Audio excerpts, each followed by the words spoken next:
하나님께 감사하리로다. 너희가 본래 죄의 종이더니 너희에게 전하여 준 바 교훈의 본을 마음으로 순종하여 죄로부터 해방되어 의에게 종이 되었느니라. 어린이 여러분, 2020년이 가고 2021년이 되었어요. 하나님이 하늘씨앗교회 어린이 여러분에게 복을 아주 많이 주시기를 바랍니다. 오늘은 선생님이 2021년에 여러분이 받을 수 있는 최고의 복을 알려주겠어요. 여러분이 기대할 수 있는 가장 큰 복이 무엇일까요? 하나님이 여러분에게 주실 수 있는 가장 큰 복은 어떤 복일까요? 잘 들어보세요. 이 세상 모든 사람은 죄의 노예예요. 모든 사람은 죄의 종이랍니다. 한 사람도 예외가 없어요. 어린이라 하더라도 마찬가지입니다. 어린이들만 사는 섬이 있다고 해봅시다. 그 섬에는 부모님도 없어요. 어린이 여러분이 하고 싶은 것 마음껏 할 수 있어요. 학교 선생님도 없답니다. 경찰도 없어요. 그뿐만 아니라 잔소리할 어른은 한 사람도 없어요. 좋겠죠? 어린이 여러분끼리만 무인도에서 사는 거예요. 어떻게 될까요? 처음에는 낙원 같을 거예요. 자유롭게 맛있는 과일도 따먹고 수영도 하면서 즐겁게 지낼 거예요. 잔소리하는 어른이 한 사람도 없으니 얼마나 좋아요? 하지만 그 섬은 절대 낙원이 될 수 없답니다. 왜냐하면 어른들만 죄의 종이 아니거든요. 어린이 여러분도 모두 죄의 노예랍니다. 그래서 결국은 죄가 시키는 대로 살게 되지요. 그 섬에는 어른도 없고 법도 없고 도덕 선생님도 없고 윤리도 없으니 어떻게 되겠어요? 유한 오빠 같이 힘도 세고 키도 큰 어린이가 왕이 되려고 할 거예요. 그럼 윤지와 같이 똘똘한 어린이는 유한 형 말을 안 듣게 되겠지요. 그럼 수아나 아영이는 누구 편을 들게 될까요? 아마 수아는 오빠 편을, 아영이는 윤재 편을 들게 될 거예요. 아닌가요?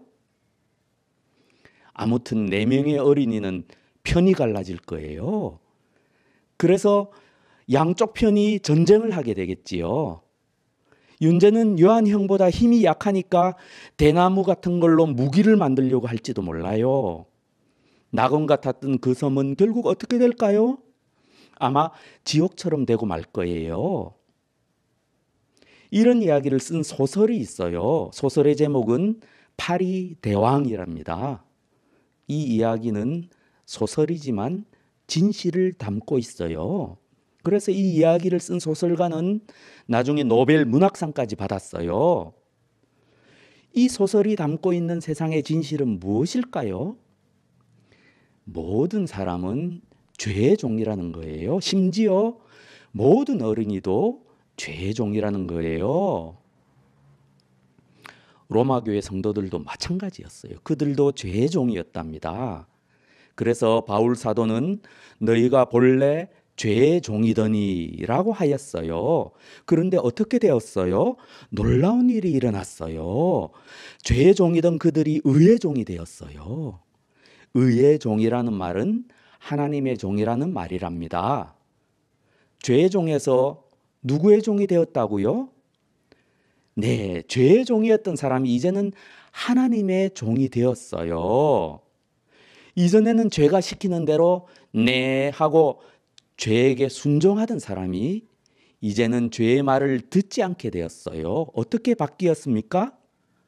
네, 하나님의 종이 되어 하나님이 시키시는 대로 순종하는 하나님의 종이 되었답니다. 참으로 놀라운 일이에요. 어떻게 그렇게 바뀔 수 있을까요? 어떻게 죄의 종이던 사람이 의의 종이 될 수 있을까요? 어떻게 죄가 시키는 대로 행동하던 사람이 이제는 하나님이 시키는 대로 행동할 수가 있을까요? 하루는 제가 꿈을 꿨어요. 더럽고 냄새나는 옷을 입고 더러운 동네에서 내가 살고 있었어요. 이웃들은 모두 험악하게 생긴 무서운 사람들이었어요. 모두 더럽고 냄새나는 옷을 입고 옷에는 칼을 숨기고 있었어요. 그 동네의 대장은 마귀였어요. 모든 동네 사람은 마귀가 시키는 대로 해야 했어요. 다른 사람을 죽이라면 죽이고 물건을 훔치라면 훔쳐야 했어요. 동네 주위에는 내 키보다도 10배도 넘는 쇠로 만든 담장이 둘러 있었어요. 나는 너무나 무섭고 슬퍼서 구석에서 엉엉 울고 있었어요. 그런데 더 깜짝 놀랄 일이 일어났어요. 하늘에서 커다란 손이 내려와서 나를 번쩍 들어올려서 담장 밖으로 던져버렸어요.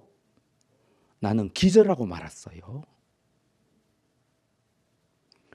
귓가에 음악 소리가 들려왔어요. 꽃향기가 느껴졌어요.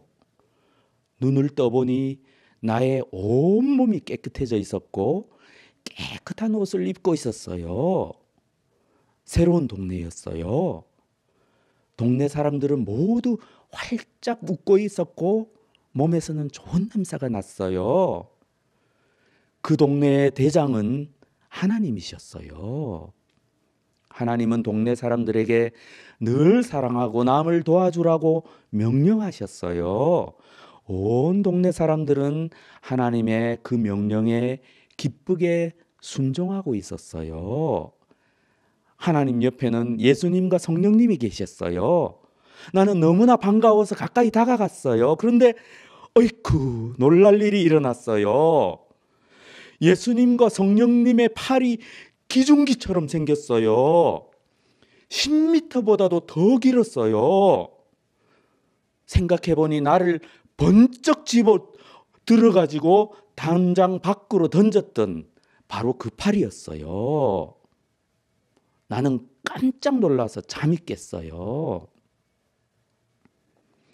여러분, 이것이 기독교인이 되는 일이랍니다. 죄의 종이었던 사람이 하나님의 종이 되는 것이지요. 2021년에 이보다 더 큰 복은 없어요. 오늘 말씀에 대해서는 어린이 여러분께 할 말이 참 많아요. 다음 주에 좀 더 말씀드릴게요. 2021년에는 어린이 여러분 모두 이런 복을 받았으면 좋겠어요. 요한이, 아영이, 수아, 윤재 모두 하나님의 자녀가 되는 축복을 받았으면 좋겠어요. 그리스도인이 되는 것보다 더 놀라운 축복은 없어요. 왜냐하면 죽음에서 생명으로 옮겨지는 일이거든요. 오늘은 여기까지 하겠어요. 어린이 여러분 안녕.